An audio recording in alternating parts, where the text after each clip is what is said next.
Le président Alassane Ouattara, à la tribune de l'ONU, dévoile la stratégie de la Côte d'Ivoire pour faire face au changement climatique. Son intervention dans ce 13h.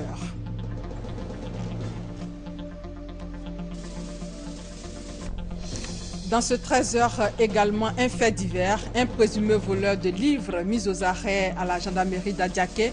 Benjamin, 35 ans, père d'un enfant, est accusé d'avoir volé des ouvrages en cette rentrée scolaire.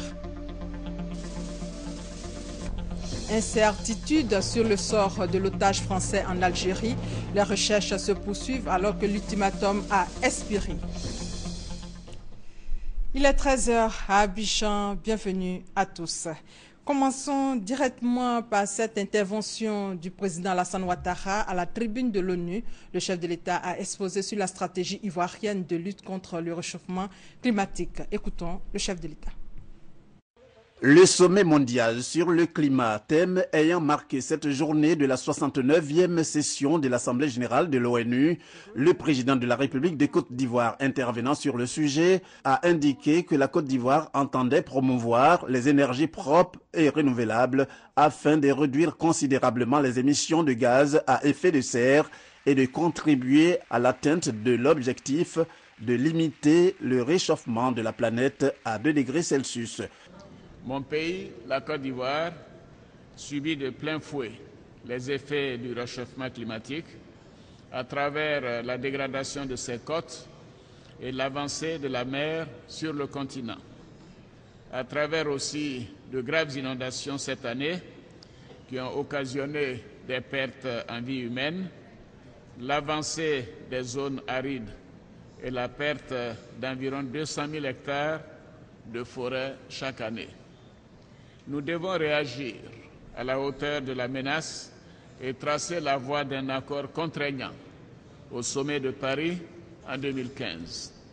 Ainsi, mon pays adhère pleinement aux mécanismes mis en place lors des négociations intergouvernementales au sein de la Convention cadre des Nations Unies pour le changement climatique.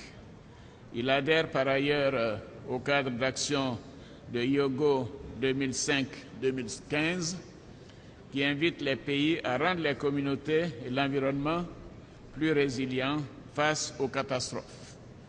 Dans le cadre de sa mise en œuvre, la Côte d'Ivoire a créé la plateforme nationale de réduction des risques et de gestion des catastrophes. Au mécanisme international de réduction des émissions de gaz à effet de serre issus de la déforestation et de la dégradation des forêts, en abrégé REDD+, qui traduit notre volonté de contribuer à la lutte mondiale contre le changement climatique, mais surtout à la restauration de notre couvert forestier fortement dégradé ces dernières années.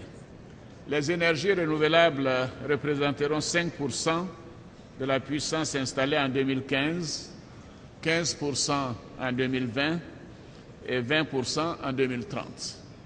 Grâce au développement de l'énergie solaire, de la biomasse et de la petite hydroélectricité, l'efficacité énergétique sera portée à 20%. La part de l'hydroélectricité, grâce à l'extraordinaire potentiel du pays, va augmenter considérablement avec la mise en service du barrage hydroélectrique de Soubré dans le sud-ouest de 75 MW à l'horizon 2018 et l'achèvement en 2019 de 7 barrages hydroélectriques d'une capacité cumulée de 954 MW. Ainsi, la part de l'hydroélectricité dans le mix énergétique représentera près de 40% à l'horizon 2025-2030.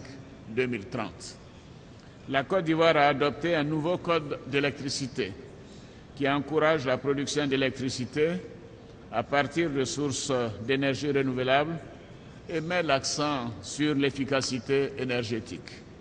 Aussi, autre perspective, la Côte d'Ivoire envisage de s'engager dans l'initiative cacao carboneutre ou cacao déforestation zéro d'ici 2017. Par ailleurs, la Côte d'Ivoire crée en 2012 un programme national relatif au changement climatique, chargé d'élaborer un plan national d'adaptation au changement climatique. Enfin, mon pays a adopté la loi d'orientation sur le développement durable et pour soutenir ces efforts, nous sollicitons la mise en place d'un fonds pour financer l'accès aux énergies renouvelables buy down. La Côte d'Ivoire est déterminée à jouer sa partition dans la protection de notre planète tout en assurant son développement économique. Mon pays entend prendre part à l'effort collectif pour inverser la dangereuse trajectoire du réchauffement climatique.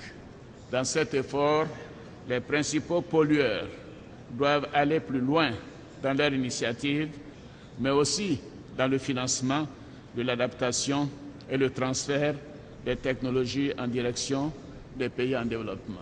Pour le président de la République, le but est de rééquilibrer le mix énergétique national dominé à 75,5% par les énergies fossiles, en augmentant notamment la production des énergies propres et renouvelables.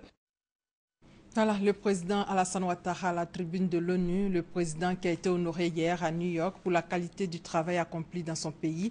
Le prix d'excellence lui a été décerné par l'Institut Afrique-Amérique. Le chef de l'État fortement sollicité donc à New York, un agenda chargé. Le président a accordé une audience à la sous-secrétaire d'État aux affaires africaines. Le chef de l'État a également reçu le directeur Afrique du NDI. L'audience a porté entre autres sur les préparatifs des prochaines élections en Côte d'Ivoire, notamment la présidentielle 2015. Jérôme Kofi Aboulé. Première personnalité à être reçue par le président Alassane Ouattara en ce lundi 22 septembre 2014, en marge de la 69e session de l'Assemblée générale de l'ONU, Madame Linda Thomas-Greenfield, sous-secrétaire d'État aux affaires africaines. Le chef de l'État et son hôte ont évoqué la situation sanitaire nationale et sous-régionale au regard de la maladie à virus Ebola qui sévit dans certains pays voisins de la Côte d'Ivoire et les moyens à mettre à disposition pour y faire face. I just had a very good meeting with President Ouattara. J'ai eu une très bonne rencontre avec le président Ouattara. We talked about the situation domestically in Côte d'Ivoire. La situation en Côte d'Ivoire. And we also discussed the situation Nous avons aussi in the discuté region, de la situation de la région, especially as it relates to notamment Ebola. en ce qui concerne la crise de l'Ebola. And the president's concern that we Et ensure nous that avons parlé we de la take into préoccupation account qu'a le président, what is happening in qu'il faut Côte tenir d'Ivoire, compte where they have de not ce qui had a se case. passe en Côte d'Ivoire par rapport à l'Ebola, où il n'y a eu pas un seul cas d'Ebola, mais il est nécessaire néanmoins de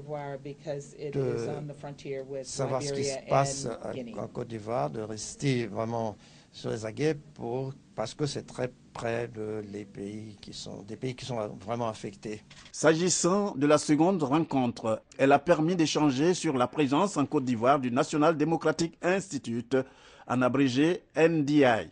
Le responsable de cette structure, reçu par le chef de l'État, a dit avoir saisi l'occasion de cette rencontre pour souligner, une fois de plus avec le président Alassane Ouattara, l'importance de cette présence du NDI en termes de contribution au processus électoral. Il était important que je vienne m'informer des tout derniers développements auprès de son Excellence le Président de la République, solliciter aussi ses conseils sur la façon dont le NDI pourra continuer à apporter sa contribution.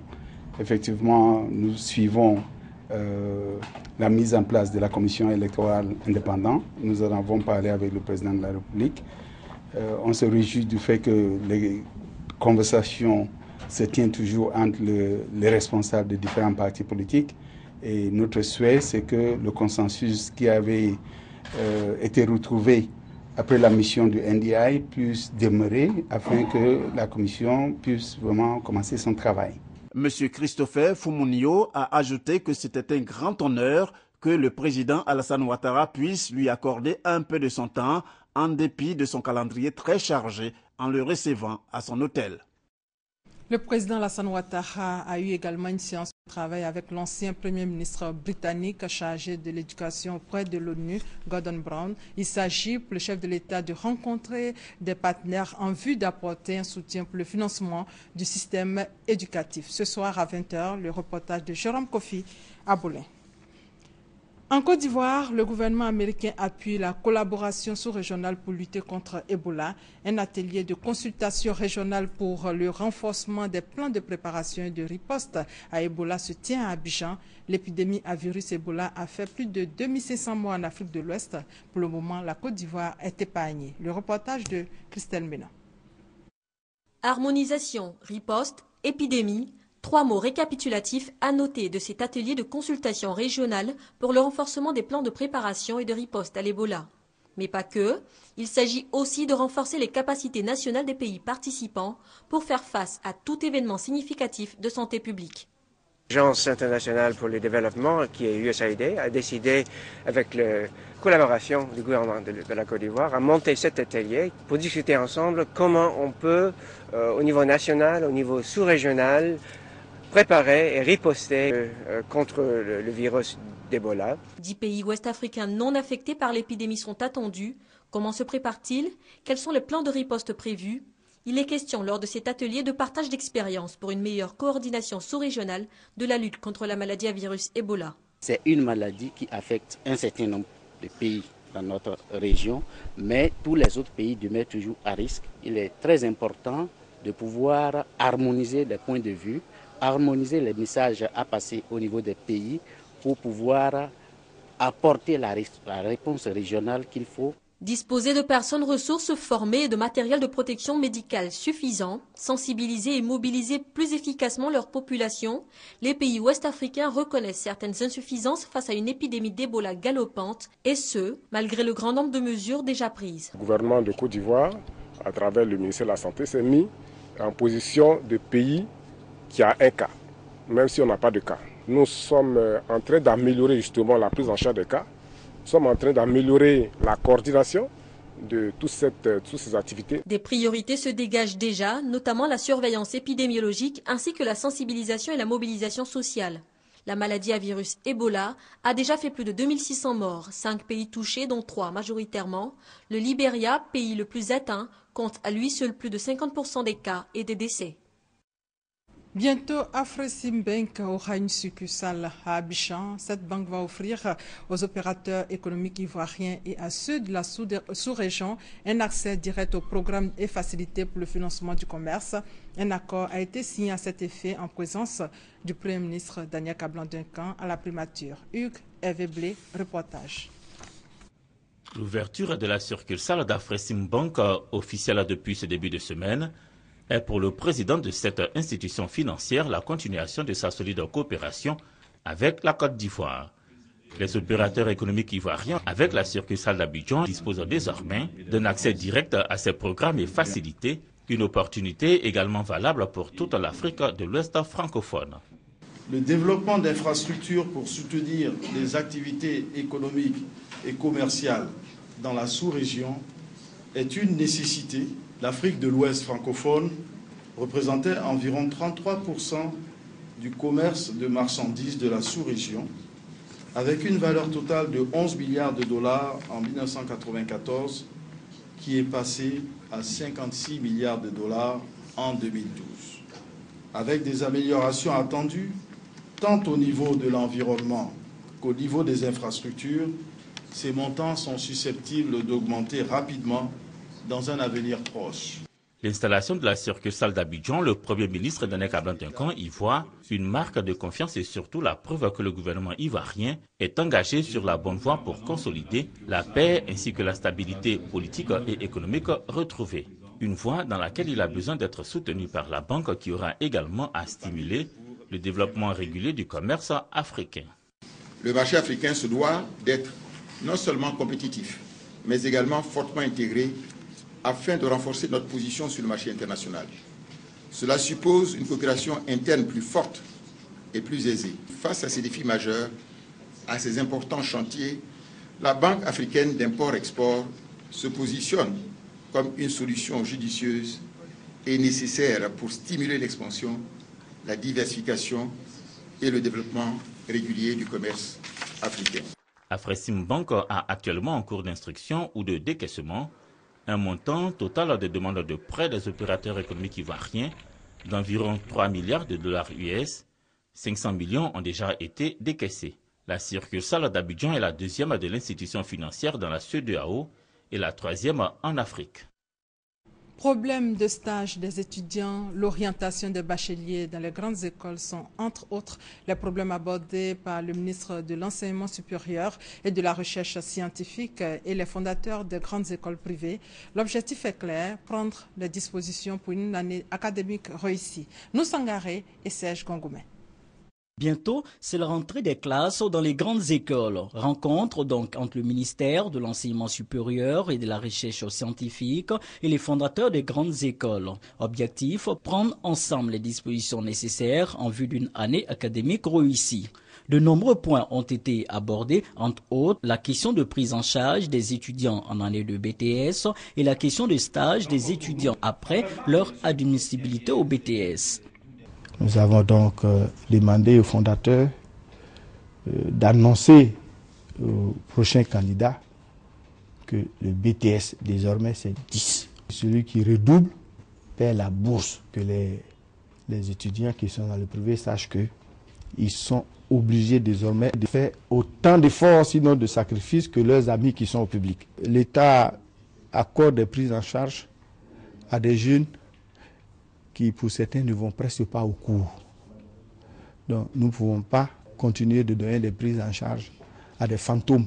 Désormais, parmi les critères d'appréciation que nous allons retenir pour les évaluer, la capacité donc de ces établissements privés à trouver un stage aux jeunes qui sont admis au BTS. Si nous voulons former des étudiants à la qualité, si nous voulons qu'il y ait adéquation, formation et emploi, nous devons nous employer à faire en sorte que les étudiants que nous formons, d'abord aient un stage, parce que le stage c'est l'immersion. Il faut que l'étudiant aille dans l'entreprise pour apprendre, n'est-ce pas ce qu'il a appris à l'école. Niamey Kona ajoute également que sur les 67 000 nouveaux bacheliers, 35 000 seront orientés dans les universités publiques et les 42 000 autres dans les grandes écoles. Un séminaire à Grand Bassam du 2 au 3 octobre prochain permettra de fixer la date de la rentrée des classes dans les grandes écoles selon le ministre. Et comme à chaque rentrée, Children of Africa distribue des kits scolaires aux enfants des classes du primaire. Hier, la tradition a été respectée à Cocody, marquant le top départ d'une caravane qui va sillonner tout le pays à partir d'aujourd'hui. Viviane Aïmen pour plus de détails. 6 000 kits scolaires composés pour chaque kit d'un uniforme, d'un cartable et de fournitures scolaires. Cette année encore, comme à chaque rentrée scolaire depuis une dizaine d'années, la fondation Children of Africa vient en aide aux parents démunis pour la scolarisation de leurs enfants. Grâce à ce don, dira le directeur des écoles, lycées et collèges représentant la ministre de l'Éducation nationale et de l'enseignement technique, des milliers d'enfants en Côte d'Ivoire pourront aller à l'école, en particulier les petites filles dont la scolarisation est trop souvent délaissée au profit de celle des garçons au sein des familles démunies. Madame Sissa Issatou, responsable à l'éducation à Children of Africa, qui représentait pour la circonstance la présidente fondatrice, la première dame Dominique Ouattara, a souligné que les 6 000 kits scolaires sont répartis à part égale entre filles et garçons, car Children of Africa veut encourager la scolarisation des petites filles partout en Côte d'Ivoire, même dans les localités les plus reculées. C'est pourquoi, en plus des cartables et des fournitures scolaires, 3 000 robes d'école ont été confectionnées, de même que 3 000 ensembles kaki pour garçons. La présidente de la fondation, Mme Dominique Ouattara, reste fidèle à ce qui est désormais pour elle une tradition. Faire le mieux possible pour rendre le cadre de vie et de travail meilleur pour les enfants et en particulier pour les petites filles. Depuis quelques années, les parents ont compris que la scolarisation des petites filles est effective. Elle est vraiment effective chez nous en Côte d'Ivoire. Et pour encourager nos parents, Madame la Première Dame les soutient dans cette distribution de kits scolaires. Au total, 6 000 écoliers du CP1 au CM2 vont recevoir les kits scolaires. Children of Africa apporte ainsi un soutien important à l'État dans sa politique de gratuité de l'école primaire. 15 localités retenues par Children of Africa, dont les localités reculées de Zanfla, Koukwezo, Angolo Kahak, Kachali, Aondo, vont bénéficier de ce don. Au nom de la présidente fondatrice de Children of Africa, Mme Cissé Aïssatou a remis symboliquement le don de la fondation aux représentants de la ministre de l'Éducation nationale et de l'enseignement technique qui, à son tour, a procédé à une remise symbolique aux représentants de 2 localités bénéficiaires, Grand Laou et Koukouézo, sous-préfecture de Ouragayo. Merci à Madame la Première Dame et à sa fondation qui fait beaucoup pour l'ensemble de la jeunesse de ce pays. Vous savez, nous sortons d'une longue période de crise et chaque année, la rentrée scolaire est assez difficile pour les parents.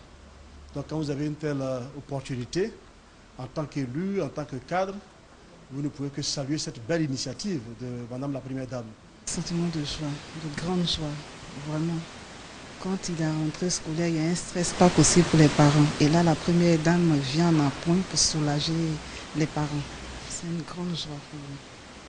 Après cette cérémonie qui tient lieu de lancement, la caravane de distribution de kits scolaires de la Fondation Children of Africa va parcourir les 15 localités retenues pour donner les kits scolaires et offrir en plus des vivres pour les cantines scolaires et du matériel didactique pour l'enseignement des écoliers.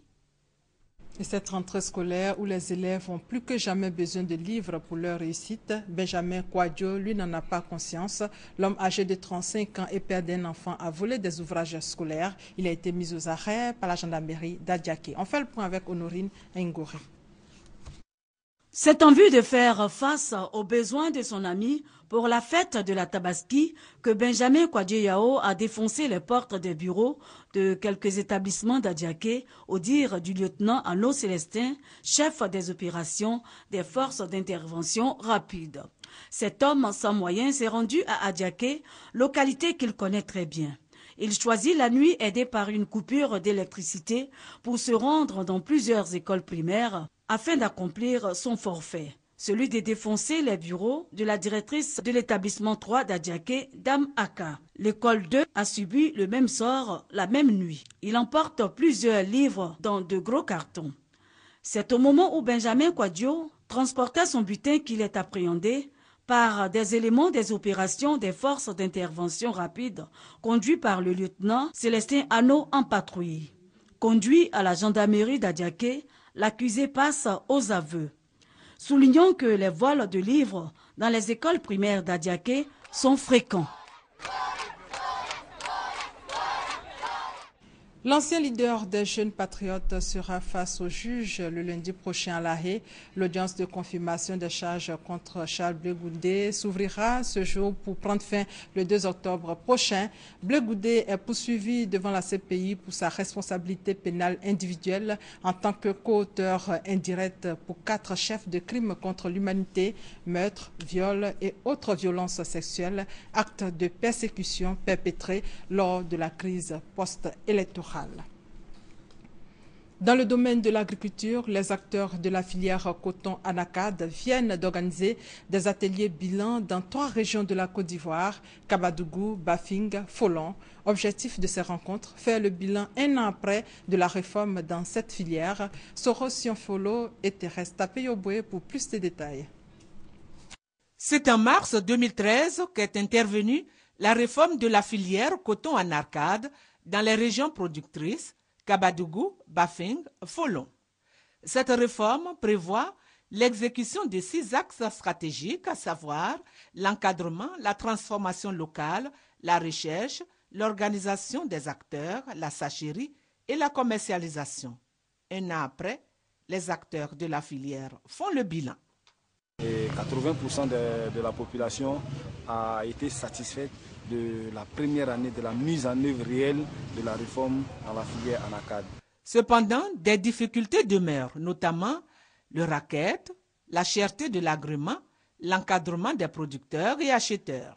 Nous souhaiterions dans le futur, c'est la création de l'interprofession qui pourra mieux défendre le collège des producteurs pour la création des coopératives qui vont dans le futur bénéficier des fonds de garantie pour pouvoir faire face aux problèmes quotidiens des producteurs en les empêchant d'être dépendants des acheteurs qui viennent leur soumettre des prix très bas.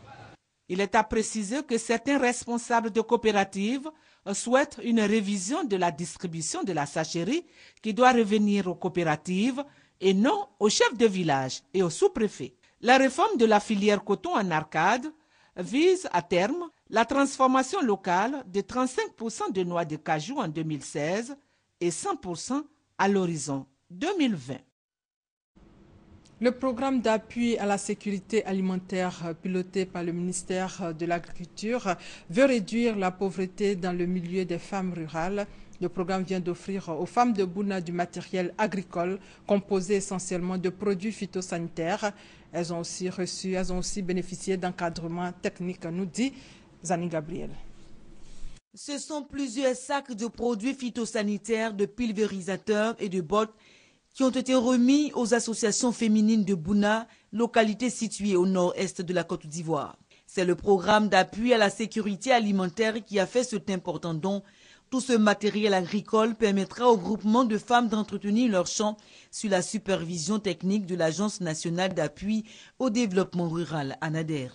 Le représentant de l'agence a réaffirmé la disponibilité des agents à assurer le suivi et l'encadrement des coopératives.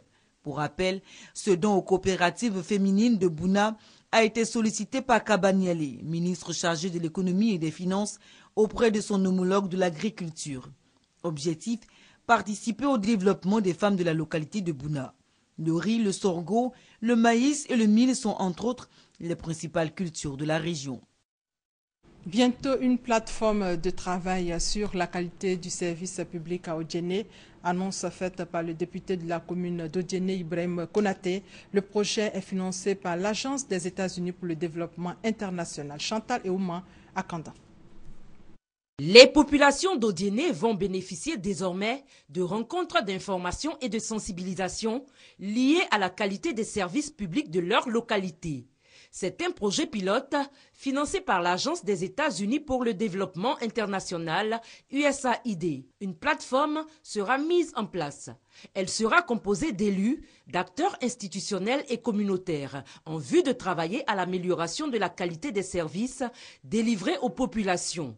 Le député de la commune d'Odiéné est chargé d'animer les activités et les initiatives de ce projet. Nos populations reviennent vers nous par moment pour des plaintes en se plaignant de services de l'administration qui n'est pas de qualité. Mais pour nous, il s'agira de circonscrire de manière locale ces plaintes en créant une plateforme avec tous les acteurs qui sera le lieu de discuter et de s'entendre sur certains points. La mise en place de cet organe s'inscrit dans le cadre d'un projet pilote d'appui à l'Assemblée nationale de Côte d'Ivoire par l'USAID. Ce programme, en sa composante 2, va fournir une assistance technique aux députés en vue d'accroître leur compréhension de la fonction de représentation du peuple et de contrôle de l'action gouvernementale. 24 circonscriptions, dont Odiéné, ont été retenues pour la phase pilote d'ici à 2017. À l'étranger, le sort de l'otage français enlevé en Algérie était toujours incertain ce matin, alors que ses ravisseurs avaient menacé lundi de l'exécuter si la France ne renonçait pas dans les 24 heures à ses frappes en Irak, ce que Paris a exclu de faire. Regardez. Voici la vidéo de propagande diffusée lundi sur Internet. Elle montre le touriste français Hervé Gourdel entre les mains d'un groupe djihadiste qui menace de l'exécuter si la France n'interrompt pas ses opérations en Irak. Hervé Gourdel, un guide de haute montagne passionné de voyage, était arrivé samedi dans la région de Tizi Ouzou en Kabylie pour un trekking d'une dizaine de jours. Il a été enlevé dimanche par un groupe se faisant appeler les soldats du califat qui a fait allégeance à l'État islamique. L'armée algérienne a lancé une opération de recherche dans cette région, restée un théâtre d'activité des islamistes depuis la fin de la guerre dans les années 90. Depuis New York, le ministre français des Affaires étrangères a confirmé l'enlèvement, ajoutant que la situation était extrêmement critique. Les menaces qui sont proférées par ce groupe terroriste sont extrêmement graves et elles témoignent une fois encore de la cruauté extrême de ce mouvement que nous appelons Daesh et de tous ceux qui s'en réclament. Quelques heures avant l'annonce de cet enlèvement, l'État islamique avait lancé un appel à tuer les ressortissants français et américains. Sur son site internet, le Quai d'Orsay invite à la plus grande prudence les Français se déplaçant dans une trentaine de pays. Face à cette nouvelle menace, Paris rappelle qu'aucun groupe terroriste ne peut infléchir la position de la France. Et c'est la fin de ce 13h. Merci de votre fidélité.